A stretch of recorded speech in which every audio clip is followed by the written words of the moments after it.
and the reality is that you have to stand for something or you'll fall for everything. And I think, for me, my position is clear. Right is right and wrong is wrong.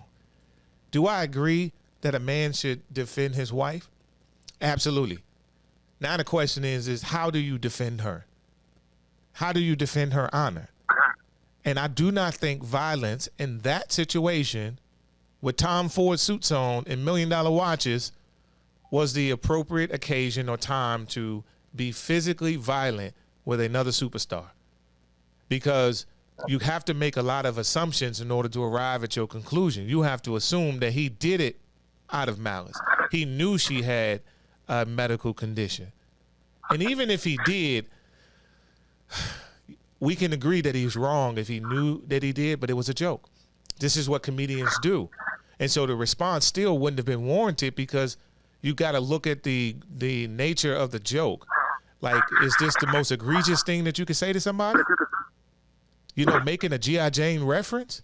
And I just don't think that it was. But regardless of what side of the fence you're on that, whether the joke was appropriate or not, the fact of the matter is what I would hope that we all should be able to agree on, especially for black people in that platform at this time in our lives and this time in history, that using physical violence in that situation is not warranted under any circumstances based on this situation.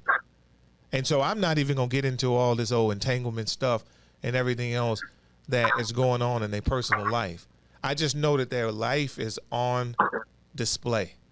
And so there is no joke that is off limits, and from that realm, right? We talk about Dave Chappelle. I think we agree that he is one of the greats. And so there's nothing that's off limits. Netflix, luckily the CEO said, look, I'm not going to cancel Dave Chappelle because the transgender community and those who work there was threatening to quit and all this other stuff. And I'm not going to cancel him because you don't like his jokes. So you set the precedence. So every comedian who makes a joke that the audience don't like, and that goes back to what you were saying. Is it because you like Will Smith and you don't like Chris Rock as much? Or is it because you really believe that the joke was egregious? Because otherwise, if it's just a matter of personally offending somebody, well, Dave Chappelle has offended a lot of people.